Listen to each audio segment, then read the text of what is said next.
India వేస్ పాకిస్తాన్ల మధ్య T20 world cup 2024లో match జరగనుంది. అయితే ఈ రెండు జట్ల మధ్య ప్లేయింగ్ 11 కంపారిజన్ చూస్తే ఇలా ఉంది. టీమిండియాలో ఓపెనర్గా రోహిత్ శర్మ, విరాట్ కోహ్లీలు దిగుతారు. అలాగే పాకిస్తాన్లో బాబర్ ఆజమ్, మొహమ్మద్ రిజ్వాన్లు ఓపెనర్లుగా దిగుతారు.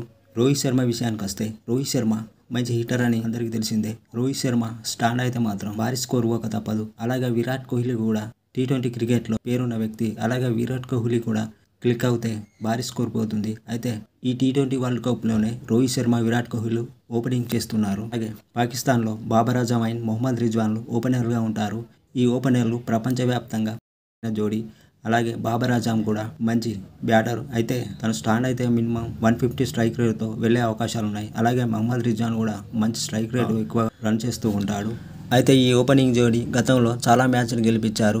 ఈ ఇద్దరు క్లిక్ అయితే మాత్రం విజయ అవకాశాలు ఎక్కువగా ఉంటాయి. అయితే ఈ రెండు జట్లు ఓపెనింగ్ చూస్తే పాకిస్తాన్ టీం కంటే టీమిండియా ఓపెనర్స్లే బలంగా ఉన్నారని చెప్పచ్చు. అయితే రోహిత్ శర్మకు పాకిస్తాన్ బౌలర్ మహమ్మద్ అమీర్తో థ్రెట్ ఉంది.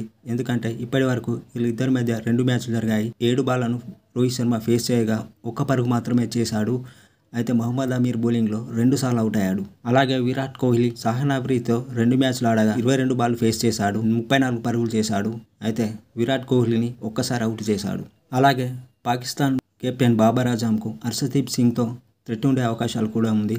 వీళ్ళిద్దరి మధ్య 3 మ్యాచ్లు జరగా 7 బాల్ ఫేస్ చేశాడు, 6 పరుగులు మాత్రమే చేశాడు. హర్షదీప్ సింగ్ వికెట్ తీయకుండా కూడా పవర్ ప్లేలో Harshdeep Singh left hand bowler కాబట్టి బాబర్ ఆజమ్కు థ్రెట్ ఉండే అవకాశం ఉంది. అలాగే మొహమ్మద్ రిజ్వాన్కు హార్దిక్ పాండ్యాతో థ్రెట్ ఉంది. ఇప్పటి వరకు 2 సార్లు అవుట్ చేశాడు హార్దిక్ పాండ్యా మొహమ్మద్ రిజ్వాన్ను. అలాగే రెండు జట్ల మిడిల్ ఆర్డర్ విషయానికి వస్తే టీమిండియాలో రిషబ్ పంత్, సూర్యకుమార్ యాదవ్, శివన్ దుబేలు మిడిల్ ఆర్డర్గా వస్తే పాకిస్తాన్ జట్లో ఉస్మాన్ ఖాన్, ఫఖర్ జమాన్, అజమ్ ఖాన్లు మిడిల్ ఆర్డర్లో వస్తారు.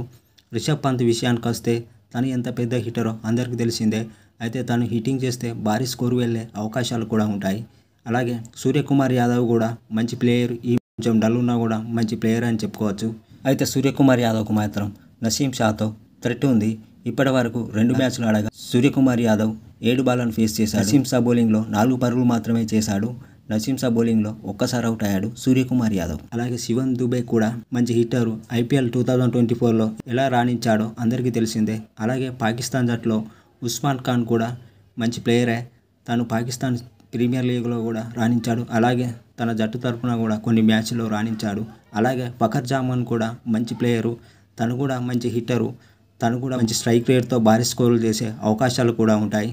అలాగే అజమ్ ఖాన్ ఈ టీ20 వరల్డ్ కప్లో డెబ్యూ చేస్తున్నాడు. అజమ్ ఖాన్ పాకిస్తాన్ ప్రీమియర్ లీగ్లో బాగా రాణించాడు. అలాగే మంచి హిట్టర్ కూడా. అయితే అజమ్ ఖాన్ సింగిల్, టూడీలు తీయడంలో ఇబ్బంది పడతాడు, కానీ తను మాత్రం మంచి హిట్టర్ అని గుర్తుంచుకోవాలి. అయితే ఈ రెండు జట్ల మిడిల్ ఆర్డర్ కంపారిజన్ చూస్తే మాత్రం భారత్దే పై చేయిగా కనిపిస్తుంది. 2 జట్ల ఆల్రౌండర్లో టీమిండియా తరపున హార్దిక్ పాండ్యా, రవీంద్ర జడేజా, అక్షర్ పటేల్ ఆడే అవకాశాలు ఉంటాయి. అలాగే పాకిస్తాన్ జట్టు తరపున ఇఫ్తిఖార్ అహ్మద్, షాదాబ్ ఖాన్లు ఆడతారు. టీమిండియా తరపున హార్దిక్ పాండ్యా ఎలాంటి ఆల్రౌండరో తెలిసిందే.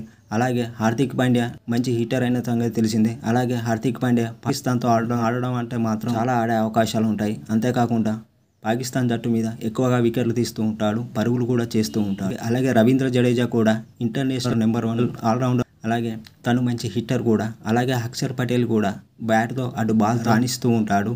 అలాగే పాకిస్తాన్ ఆల్రౌండర్లో ఇఫ్తిఖార్ అహ్మద్ అప్పుడప్పుడు బౌలింగ్ చేస్తాడు, కానీ తను మాత్రం మంచి హిట్టరు. ఎందుకంటే తను ఇండియా మీద కూడా ఎక్కువ ఆడే అవకాశాలు కూడా ఉంటాయి. గతంలో కూడా ఆడాడు. ఇఫ్తిఖార్ అహ్మద్ క్లిక్ అయితే మాత్రం తక్కువ బాల్లో ఎక్కువ స్కోర్ చేసే అవకాశాలు ఉన్నాయి. అలాగే Shadab Khan spinner and all rounder. Shadab Khan ఖచ్చితంగా 1 వికెట్ అయినా తీసే అవకాశాలు ఉంటాయి.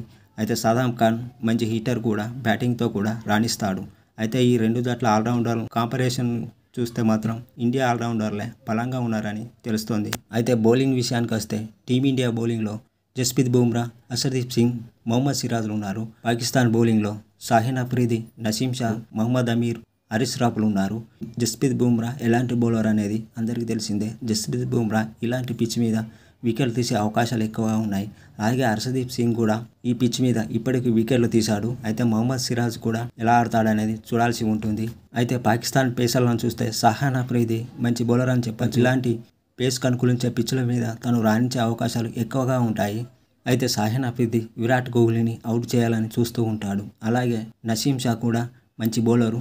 తను పాకిస్తాన్ తరపున కీలకమైన వ్యక్తి కూడా మంచి వికెట్లు కూడా తీస్తాడు. సూర్యకుమార్ యాదవ్కు నసీం షా బౌలింగ్లో థ్రెట్ ఉండే అవకాశాలు ఉంది. అలాగే మహమ్మద్ అమీర్ కూడా మంచి ఎకనామీతో వేసే బౌలర్. పాకిస్తాన్ తరపున మంచి సీనియర్ బౌలర్ మహమ్మద్ అమీర్ రోహిత్ శర్మను అవుట్ చేయాలని చూస్తాడు. రోహిత్ శర్మను 2 సార్లు అవుట్ చేశాడు ఇంటర్నేషనల్ క్రికెట్లో.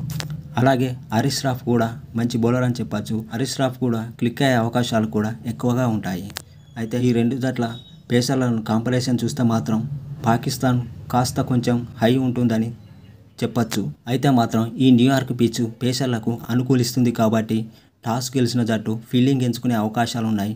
అయితే ఏ జట్టు టాస్ గెలుస్తుందో ఆ జట్టు గెలిచే అవకాశాలు కూడా ఎక్కువగా ఉంటుంది. అయితే ఈ మ్యాచ్లో ఏ జట్టు గెలుస్తుందో కామెంట్ల రూపంలో తెలియజేయండి.